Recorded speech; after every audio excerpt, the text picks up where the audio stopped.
Good morning, guys. Today I wanted to show you quickly how I brine my turkey. Brining adds moisture to your turkey. You could just season it, but you wouldn't get the same amount of moisture in your turkey. So you want to have a big container. You want to have enough water to cover the turkey, and you put crushed garlic, like fresh garlic. I have parsley in there. I have some bay leaves. But the most important thing is you have to have a cup of salt, and then per gallon of water, a cup of salt per gallon, and then you put maybe a cup of sugar. All right. So now I'm going to add some peppercorn, and then I'm going to add the juice of 2 sour oranges. You need to brine for a minimum of 24 hours, and then when you take it out, and when I get there, I'll show you how I do that. This is extreme marinade.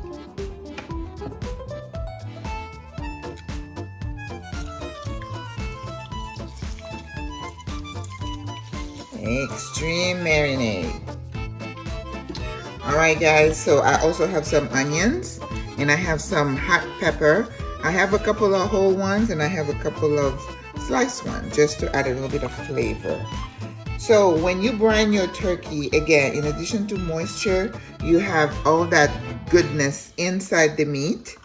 I discovered brining, it wasn't even when I was in culinary school, but I don't remember who told me that. And you know, I can see the difference. So when I'm ready to cook this turkey, I'm going to show you, because it's important to dry it out.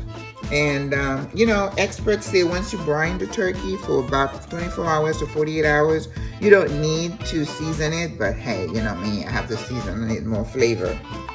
So I'll show you how to do that. And also about stuffing the turkey, about how you cook the turkey. You know, there are some nice little tips that you could use, and you don't have to you know, spend hours. You don't need to keep opening the oven, checking on it, basting. You don't need to do any of that. Turkey is the easiest thing to cook, except that it's a big bird. So you have to understand that you want to make sure that you got the flavor in all of the turkey, and you want it to be juicy. You don't want it to be dry.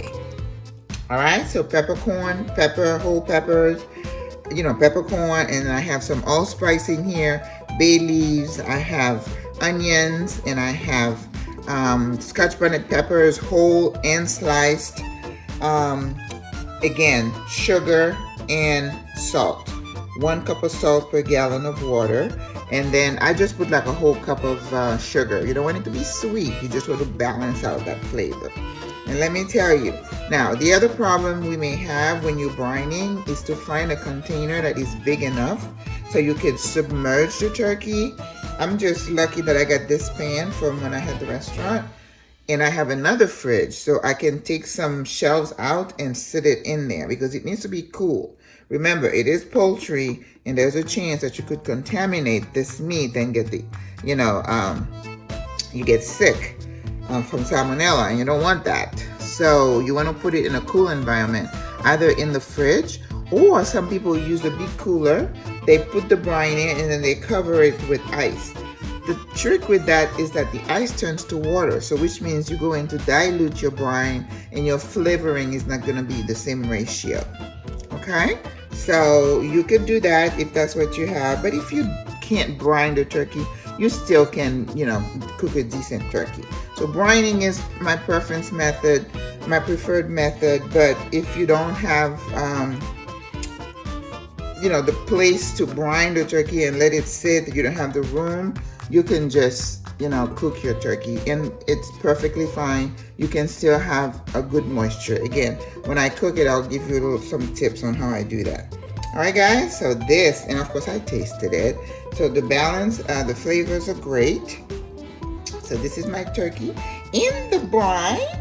I mean, I eat turkey maybe once or twice a year, but when I cook it, I want it to taste good. And my turkey is always on point, I have to say.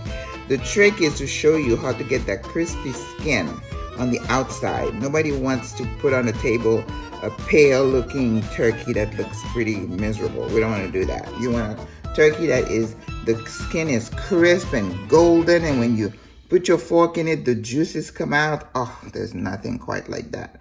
And turkey is so versatile, as you know. You can cook the turkey, then you can do soup, you can do salads.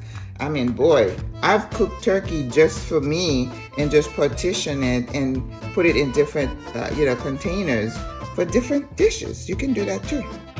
All right? The holidays are here, and I will see you next time. Au revoir. À la prochaine.